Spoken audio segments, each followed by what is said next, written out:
part two of US versus Iran. This is going to be the portion of where I'm seeing the US soldiers in hospitals, okay? Okay, bear with me while I discuss this entire video with you.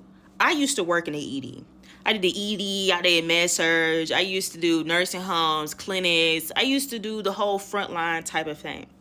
After working on what happened in 2020, developing PTSD, taking a sabbatical for 3 years, understand it took me 3 years to get what I used to see, what happened to us, out of my head. It took me 3 years to see heaven again. I can imagine what type of PTSD that these soldiers will come back, what they're doing to you in Iran.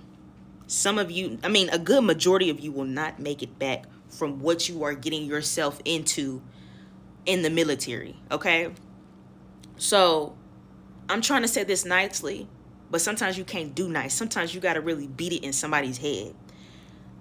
I don't think majority of you understand what you're about to get yourself into if you join the war, or if you're already enlisted, boots on the ground type of ordeal. I feel like your government is setting you up for failure. They are literally already writing you down as just a casualty of war. They are sending you there as a sacrifice to their God, their deity, sacrificial lambs as they see it. They know that they are not winning this war, okay? But they're going to take as many people as they can before it's their time to go, okay? So let me explain to you. We talk about anew, look to the heavens, okay? After I seen anew, it sends me 11:11. If you see 11:11 on the clock, 11, think of a gateway. You are entering to the gateway, okay? 11:11. It sends me the soldiers that are in the hospital. I see coughing, grasping for air. All of this, I see that. And I see a Caucasian man falling from either it's a bed or a gurney. I see him rolling off of it, crawling on the floor because something is in his throat. Something is in his body that's making him choke, okay? Now, I'm seeing another black woman. And I need to talk about this with the black women that is joining the war, that's already in the war, thinking this is a great idea. I literally see this black woman, pretty girl. She's in her bed, and she has her hand hanging out from the bed. She looks like that she was in an explosion. You know, if you get in a wreck, or if a missile comes down of some sort, you know, when you watch a movie, after a big catastrophic event, you hear that loud ringing noise in your ear. Like, it's like your hearing stops for a long time. You hear that bell, that ringing. That's what I see with this black woman. She has her hand laying outside the bed. She still has her uniform on. She still has her head thing on. And I can read her brain, and she's thinking of all the mistakes that she made leading up to this point. Like, why did she join the service? Why did she think this was a good idea? Like, I see a lot of regret on this black woman's face of what she got into. And it's like her gut told her this before this all happened. Now, understand, I get that some of you are financially strained. You might have been put out your house by the time that you was 18. Your parents probably wasn't worth shit or nothing like that. And they made it look good on paper that you'll have these house, a car, you'll have a nice salary, you'll have all the benefits, you'll be taken care of. I'm here to tell you, as a person that has dealt with PTSD, that it took me 3 years to literally stop seeing death, to stop seeing hell. I have taken care of veterans.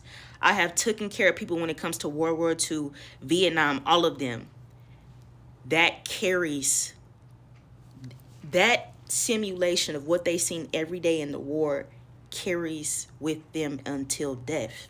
They have to be medicated. They have to be in some type of psychiatric units, because those images, those constant video recordings is going in their brain every single day of what they're seeing. So you see what I'm saying? So I'm telling you, before you decide to join or to go out there, understand that you're signing yourself potentially to die. That's just really what it is. So I see the woman and I'm reading her brain and she's thinking of all these events that led up to now. And I see a whole bunch of regret on her face.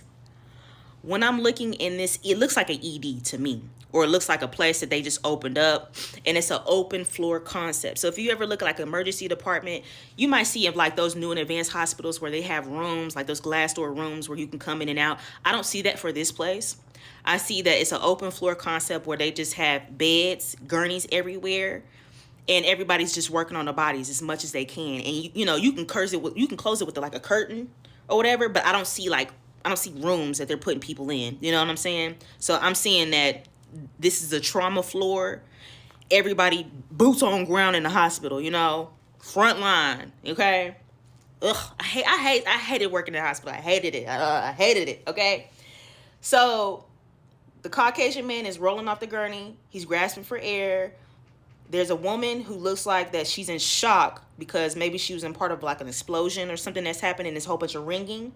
But the ringing is making her think of her past issues, her past trauma, and what led her to joining this military, okay? There's a regret on her. And then I'm seeing there's a few people that are dead on these beds, but there's other people as well. It's like it's just too much blood. It's too much trauma that's going on. Now, I'm not necessarily in the hospital. I'm looking away, like further away from the hospital. So like, I'm by like trees. I'm far away from this hospital, but my vision is letting me get close enough to look inside the hospital. So let me explain. So I'm backing away. I'm like this. Let me see. Move this out the way. I'm like this, okay? I'm looking back. And I'm just looking at the hospital with my head turned. But I'm focusing on this hospital. And Spirit is allowing me to see whatever this open floor concept that they have. She's letting me see what's going on inside of the hospital. Nothing but death. Nothing but blood everywhere. So much trauma. Coughing. Grasping for air. Crawling on the floor that's going on here. So this lets me know that a few soldiers, there's something that they put in the air that is making you guys suffocate until death. Okay. I asked her as well. I said, what is the death toll? She said over 1,000 and counting. So it could be 1,000 now. She's like 1,001 right now. There's one that died right now. 1,002. There's one that died right now. She's saying 1,000 and counting. It's continuous. Let me get back to that too as well. So as I'm looking back and I'm focusing on the hospital, I see a dome over the hospital. So a dome area could mean like a cloaked area or a possibly like, how can I say this? Like somebody probably did like a protection spell over the hospital. Like this hospital is off limits. Okay. So when you see a dome area or a cloaked area, it's off limits. You can't go there. You can't destroy this area. But somebody did protection work on this area, okay, for nobody to touch it, okay? So I feel that it's possibly safe. Yes, absolutely. That's why I'm not in the hospital. I'm just close enough to see what's going on. I'm penetrating walls. But let me tell you what happened next, because somebody seen me at the hospital, okay?